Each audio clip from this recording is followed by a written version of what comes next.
Today I want to shift gears a little bit and talk about what happens to charges when you have extra charges in a conductor. So we're not talking about insulators here. We're not talking about anything other than generally metal things, metal conductors. When you have extra electrons or a deficiency of electrons, in other words, extra protons in a material, what's going to happen to those? What's the distribution of charge going to look like? Let's define a term first. Static equilibrium. We talked about that a little bit in Physics 20, not in the context of electricity, but we talked about that term static equilibrium a little bit. Static equilibrium means at rest. That's what static means, right? And balance. So something's going to be balanced when something's at rest. If we have extra electrons in a material, they're going to repel each other. Just like if we have a whole bunch of extra people in a room. Room is crazy, all kinds of extra people floating around. What happens? You kind of repel each other, right? Kind of like, I don't want to be too close to anybody. I need my space. We repel each other. We push each other apart a little bit until there comes a point when repelling each other becomes counterproductive. There comes a point when if we push each other apart even more than we already have, I end up being too close to this guy. So I push myself further apart from this one, but I end up being too close to this guy. So there comes a point when I'm like, all right, I think I'm okay. If I don't push any more, then I'm not going to be too close to anybody. That's a point when I'm in equilibrium, static equilibrium, because I'm at rest. I'm not moving because those forces that were pushing on everybody in the room are balanced. Electrons do the same thing. They push each other apart all the time. But at some point, they're going to push each other apart to the point where they're going to be in even equilibrium. The forces are going to be balanced. In other words, one electron's being pushed away from another electron with a certain force, but it's being pushed from another electron on the other side of it with the same force, causing it to just stop and be at rest, be in balance. That's static equilibrium. That's the goal. That's the goal when we have extra electrons, is to reach a point of static equilibrium. And they always will reach that point of static equilibrium at some point where the forces balance out. But what's the distribution of charge going to look like in or on that conductor when the electrons have reached that point of static equilibrium? We're going to look at a few different shapes here. The first shape we're going to look at is a solid conducting sphere. So it's like a marble, except it's made out of a conductor of some type. Maybe it's made out of copper, or maybe it's made out of aluminum or steel or something like that. Some kind of solid conducting sphere. Now understand that when I say that in the diagram here you see 3 electrons, it doesn't mean there's 3 electrons in this. In this diagram it means that I have 3 excess electrons, 3 electrons beyond the number of protons. If I have 1,000,000 protons, I have 1,000,003 electrons. Make sense? Now the same analysis would apply if I had an extra 500,000 electrons. The diagram just becomes a little bit more cumbersome. That's all, if I have to draw this for 500,000 electrons rather than 3. But the same analysis applies. Okay, see in diagram A, I've got these 3 electrons essentially in random spots scattered throughout this solid conducting sphere. I want you to focus for a second on charge A, the first charge here in diagram A. We're going to label these actually.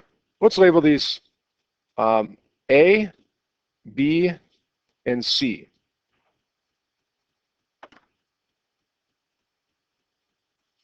Charge A is going to be pushed away from charge C. There's going to be a force of repulsion. Charge A is going to be pushed this way as a result of charge C. So we'll call that FCA. The force of C on A is going to push it outwards like this. But it's also going to be pushed away from B. It's going to be repelled by B in this direction. The force of B on A is kind of up and to the left here. If I've got 2 forces acting on this electron A, and they're acting in the directions that I have drawn here, the net force is going to be somewhere in between. The net force on charge A is going to be this way. So that electron, charge A, is going to be pushed to the outside of this solid conducting sphere. Let's take a look at charge B here now. Charge B is going to be pushed away from charge C. We'll call that FCB. Charge B is going to be pushed away from A. We'll call that FAB. The net force acting on charge B is going to be somewhere in between. It's going to go like this. So in other words, charge B is also going to be pushed towards the outside. What about charge C? Same deal. There's going to be a force of repulsion. Charge C is pushed away from B. We'll call that FBC, force of B on C. Charge C is pushed away from A. We'll call that FAC. The net force on charge B is going to go this way. What's going to happen to all three charges as a result of these other electrons pushing them away in an attempt to reach a point of static equilibrium? Carrie? They're all going to be pushed equally, and they're all going to be pushed to the outside. Now, they want to be pushed even beyond the surface here. But the reality is, and you can see in the second diagram here, is that they stop at the surface. They don't end up getting pushed further beyond the surface. How come? Anybody want to take a stab at that? Why do these electrons get pushed towards the outer surface, but then stop when they reach the outer surface? Yep. No, that's a good guess. They have no way to make it to the ground because presumably it's air outside this, and air is an insulator. So they move easily through the conductor to the outside, and if there was something touching it that was a conductor, they'd keep moving.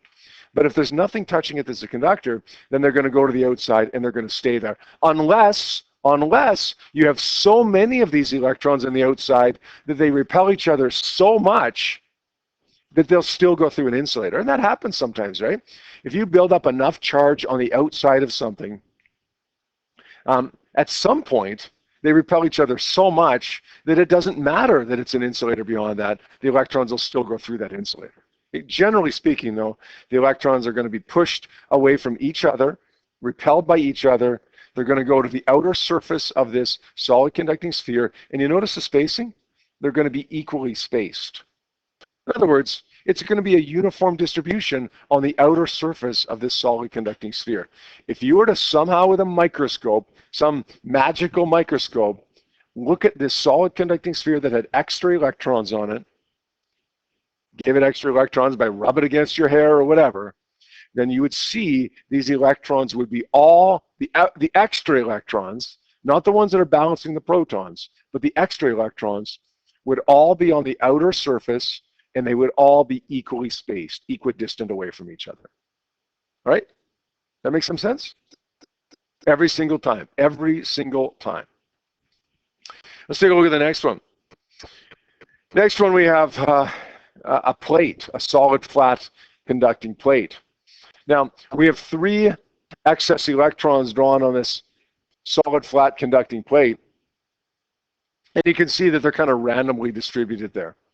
Maybe you got 1,000,000 protons, you got 1,000,003 electrons here. Let's label them again. Let's label them 1, 2, and 3 this time. I don't like labeling them with letters. Let's look at the forces acting on each of them.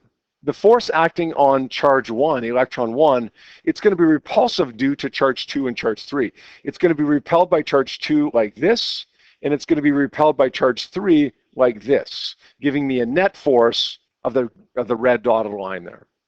So the net force on charge 1 is that red dotted line. Let's look at charge 2.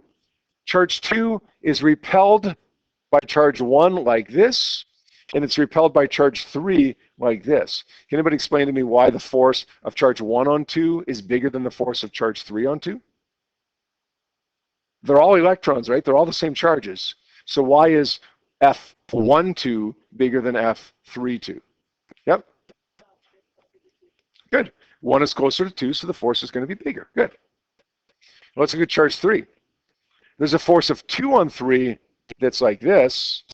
There's a force of 1 on 3 that's like this. How come 1 on 3 is smaller than F force of 2 on 3? Same reason, right? Same reason, because object number 1, or electron number 1, is further away from 3 than 2 is. So that force is going to be a little bit smaller. The net force is this one right here. Now take a look at these net forces. I get a net force on object number 1 that's to the left. Which way does it go? The electron moves to the left. Object number 3, the net force is to the right. Which way does it go? Experiences a force to the right. Object number 2 has two forces in opposite directions. Which way does charge 2, electron number 2, go as a result of these forces? Is your hand up? No? No, you can answer it anyways. Which way does charge 2 go as a result of those two forces? Yeah, it goes towards number 3. It moves to the right. But be careful with this one, because as charge 2 moves to the right, what happens to those two forces that we have drawn there? As charge 2 gets further away from charge 1 and gets closer to charge 3, what happens to these two forces? Okay? One of them gets weaker. Okay, this one gets weaker. As charge number 2 gets further away from number 1, the force of 1 on 2 gets smaller, gets weaker, right? But what happens to this one? The force of 3 on 2, right here. As they get further away from object 1, this force goes down. As they get closer to object 3, this force goes up. At some point, what's going to happen to those two forces?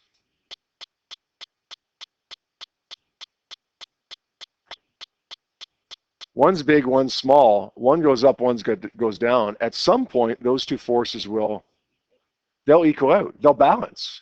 Where do you think that's going to happen? Where do you think that's going to happen? Yeah, when charge 2 is in the middle. That's when the forces are going to be balanced. And that's when these electrons are going to be in a point of static equilibrium. The forces are all balanced. So what do we end up getting? We end up getting a situation where the charges are once again on the outer surface and equally spaced, equidistant away from each other. Here's the rule. Whenever you have a nice uniform surface, the charges will always go, the extra charges will always go to the outside, and they will always be equally spaced, equidistant away from each other.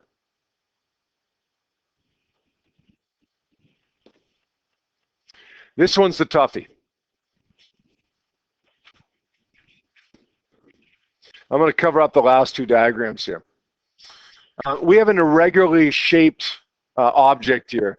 Call it a pointy object. It's not really a point, right, like this, but it's pointier, certainly. It's not this nice uniform shape that we had with a solid conducting sphere. It's pointy, kind of, pointy at the end. We got a bunch of electrons, a bunch of extra electrons scattered throughout. We want to know what happens to those electrons. They've got 4 electrons drawn here, but I'll tell you what, I only want to look at 3 because I think the analysis is a little bit easier with 3, and we see what we need to see with 3 electrons. So I want to look at electron number 1, electron number 2, and electron number 3. We could use number 4 as well. I just don't think we need to in order to see what we want to see here. All right, there's forces of repulsion all over the place here. Okay, number 1 repels 3, 2 repels 4, 4 repels 1, and so on and so on and so on. I want to right now look at the forces on charge 2, only on charge 2. Okay, and remember, I'm pretending charge 4 doesn't even exist here.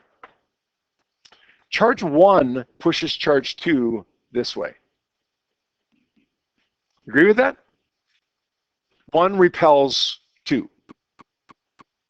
Charge 3 repels 2 this way. We'll call that F32. Agree with that? All right. Charge 2, if it's not on the outer surface already, is going to go to the outer surface because of F32. Right? 3 is pushing 2 to the outer surface. So if it isn't there already, it's going to go to the outer surface, just like it did with a solid conducting sphere, just like it did with a solid plate. But what's going to happen to it when it's on the outer surface? I want you to take a close look at this. F32 is at an angle here. I'm going to break it down into components. I'm going to call this the X component and the Y component. The X component of F32 is pulling that force back away from the tip. Sorry, it's pulling that charge back away from the tip. So in other words, this green force that I have labeled X is trying to pull this charge away from here. Does that make sense? But it's a pretty small force. F12 is trying to push that charge out to the tip. Which one wins? Which force wins here? The X component of F32 that's trying to pull it back away from the tip, or F12 that's trying to push it out towards the tip. Which one wins? Whichever one's bigger, right? Whichever one's bigger, F12 wins. F12 is a bigger force. Now, what happens to F12 as charge number 2 moves towards the tip? As it gets further away from charge 1, F12 is going to become smaller, right? At some point, the X component of F32 will balance F12. But at the point where that happens, charge 2 is going to be closer to the tip. In other words, when we have a pointy object like this, the charges are going to go to the outside, the outer surface, just like they did with a solid conducting sphere and the plate, but they're not going to be evenly spaced. What are we going to see? They're going to be spread, or they're going to be distributed on this surface such that they're more concentrated at the tip. By the way, these blue lines that we have drawn here, I wouldn't have even drawn those. Those represent the electric field lines. Okay, so don't worry about those right now. Okay, it's the red lines and these blue lines over here that I'm concerned about. Okay, the charge number 2, charge number 3, same thing happens. Charge number 3, they get pushed out towards the tip. We get a higher concentration of charge at the tip than we have on the smoother, less rounded surfaces. Make sense?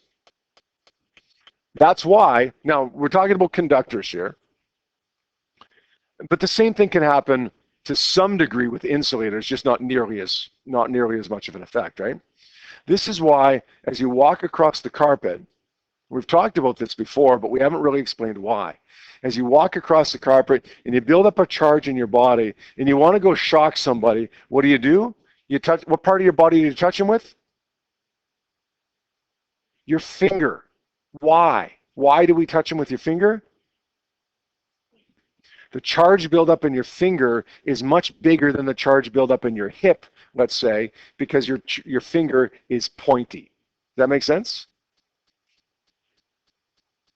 We get a higher concentration of charge at pointy things.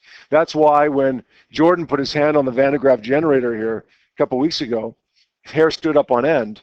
That's why his hair stood up on end. Where do the extra charges go? Well, they concentrate themselves in pointy things. What's the most pointy thing on his body? The hair on his head. So the electrons, the extra electrons, concentrate themselves on the hairs of his head. And now if you've got all of the hairs of his head all negatively charged as a result of this, then his hair ends up repelling each other. Charges go to pointy things. That's why when we have a lightning rod, you ever see a lightning rod on the top of a tall building? They put lightning rods on the top of tall buildings to encourage lightning to strike. They want lightning to strike. They want lightning to strike that particular spot so they can control it. They don't want lightning to strike some other part of the building and cause a fire.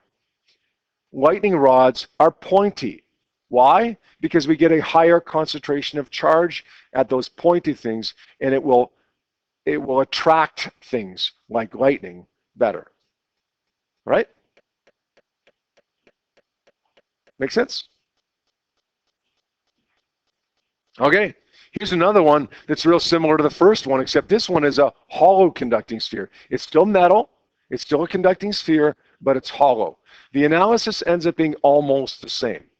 We end up getting electrons pushing each other away, pushing each other to the outer surface, and pushing each other such that the distribution on the outer surface ends up being uniform. They're evenly distributed, unlike the last one that we drew. So why did I want to show you this? For the first time, I want to focus on the electric field lines, but not the field lines that they have drawn. I want to focus on the field lines inside. There's a field line that points this way towards charge 1. There's a field line that points this way towards charge 2. And there's a field line that points this way towards charge 3. If you're to do a vector analysis of all of those fields inside this hollow conducting sphere, what do you think you'd find? It would total zero. And that would work no matter where you do it. It doesn't have to be smack in the middle like I have it drawn. The net electric field inside a hollow conducting sphere will always be zero. The net electric field inside a hollow conducting sphere, or inside any hollow conducting object, it doesn't even have to be a sphere, will always be zero. This is why we talk about cars and lightning storms and whatever, and everybody knows, everybody's heard this, right, that a car is a safe place to be in a lightning storm. Why is a car a safe place to be in a lightning storm? Well, we all have this notion that it's a safe place to be because, oh, it's insulated from the ground by the rubber tires. Let's think about this for a second. Electrons have just made the jump from a cloud to your car. They have enough potential difference to go from a cloud to your car. You don't think they have enough potential difference to go from your car to the ground? Of course they do. Of course they do. It doesn't matter whether there's rubber tires or not. If they can go however many kilometers it is between the cloud and your car, they can go the 12 inches from your car to the ground easily. It has nothing to do with being insulated from the ground. The rubber tires will not provide one tiny bit of protection from a lightning strike. It is because if you get all these extra electrons in your car as a result of a lightning strike, the net electric field inside the car is zero because the car is a conductor. If your car is not a conductor, watch out. But cars are made out of metal. So the net electric field inside is zero. And if the net electric field inside is zero, guys, remember what we said an electric field was on this quiz. How do we define an electric field on this quiz? A region in which an electrical force could be experienced by a charged object. If there's no electric field, then we can't have an electric force. And if there's no electric force, you're safe, right? You can't get electrocuted. Nothing can happen to you if there's no electric field inside. Anytime we have a solid conducting sphere, we don't have an electric field inside. We call that, by the way, a Faraday cage. It's a Faraday cage when we have no electric field inside this solid conducting sphere or solid conducting irregularly shaped object. Just easier to draw it a little bit for a uniform sphere. That make sense? All right, finally, we've got what we call parallel plate capacitors. This is the parallel plates that we've talked about yesterday and did the homework on last night. In the end, guys, we get similar phenomena for each of these plates. We get charges going to the outer surface. Now you look at this and say, no, wait, the charges are going to the inner surface. No, they're not. That's the outer surface, right? It just happens to be the inside, the portion of the plate that's closest to the other plate. It's still an outer surface.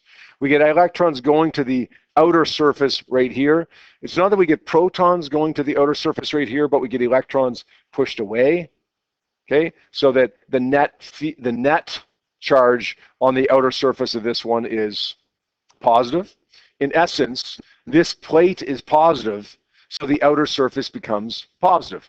This plate is negative, so the outer surface becomes negative. And then what happens as a result of that? Well, we get field lines. Electric field lines going from this positive to this negative, from this proton to this electron, from this proton to this electron. And then at the edges, what I showed you yesterday, right, we get this non-uniform edge effect at the edges. But you can see here, clearly, they end up with a nice uniform electric field in between the parallel plates. And that's why that equation that we learned yesterday, delta V over delta D, is applicable to this one and not the other ones. All right?